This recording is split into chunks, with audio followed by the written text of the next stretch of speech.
I came to Belgium and we were single. In Belgium, all the youth were taken to Auschwitz. And after the war, when we came, were not young people at all. Anyway, it was very hard. I was with my brother, with my sister, but they were wonderful to me. But I needed to make a life for myself. And how I told you, food was galore. And the life in Belgium was the United States, right after the war. People were nice, even though that we didn't speak the language. It took me 3 years to learn the language because French was so different for me. And then I knew my husband from before the war, and he was in Germany. So I went to Germany in order to meet him. And in 10 days, I decided to get married and to go to Israel. And I never went back to Belgium. But I regret until today. Because life in Israel was very hard at this time.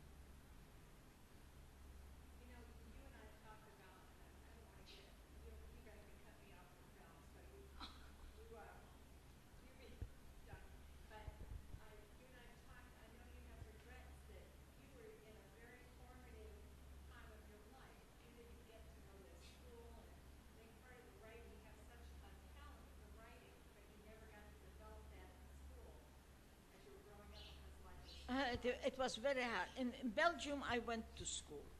But in Israel, I never went to school because I spoke Polish with my friends, Jewish with my husband, Hebrew with my son. What I never learned the language, and it didn't take long. I came to the United States. And believe me, the easiest language for me to learn was English.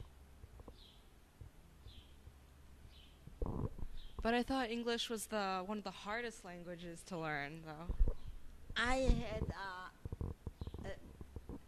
found French very helpful to me because many words, they were pronounced different, but it was written the same way.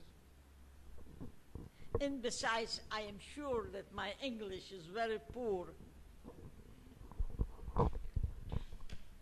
When you went into the camps in general, did you ever see the gas chambers or the crematorium?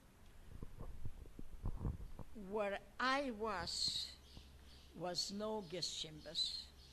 Not in Bergen-Belsen. Crematoriums were there, but not gas chambers. Not in Ravensbrück and not in Bergen-Belsen. Did you ever see the steam coming out of the crematorium? Did you ever see it work? How did you feel during that time? What do you mean? When the crematoriums that you saw, did you ever see them actually? No. You never saw them. No. And how old were you when you went to America? About how old? 32. So 32 minus 17.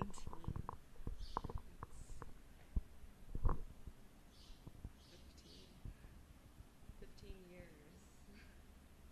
Okay. Any more questions?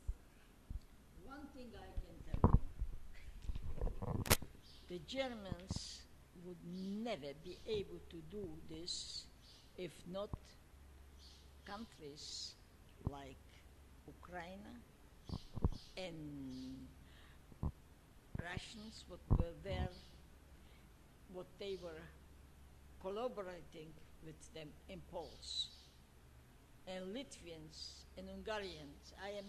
I cannot tell you. No, I didn't meet people in Belgium. They were people that were working with the Germans, but not as much as it was in these countries. People became animals for a kilo of sugar or for vodka. They would point out where somebody is hiding and how were they hiding. I just forgot my question. Wow.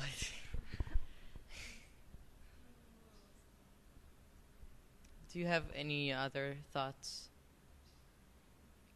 memories that you want to share? Memories I have galore. Well, yeah. Now, in one of the stories, you wrote that you were trying to escape. Yeah. I escaped. One of the first stories that Yeah. you wrote. No. This is about In the Scarbisco. beginning of the... Was it in the beginning when you were deported to the ghetto?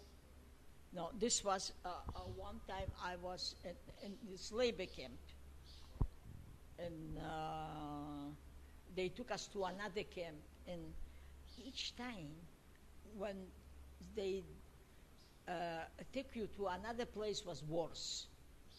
The best thing was to be put there where you were, because there was never better. Better they didn't exist. So when they took me to this other camp, I escaped.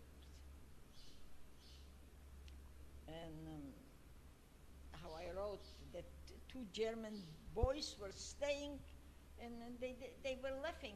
They let me go. I was just lucky. In school, we had a discussion about this, how in the book Night by Elie Wiesel, he says that he refers to the Nazis as Germans, and I notice you do as well. Why is it that?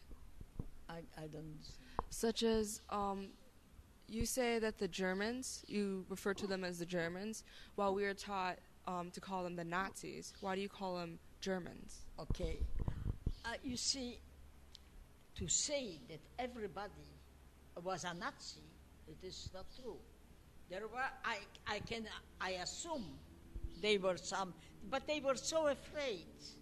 I cannot tell you how, even if there were some human beings, they were afraid of a brother, of a sister. You know what I mean? You never knew who's going to denounce you.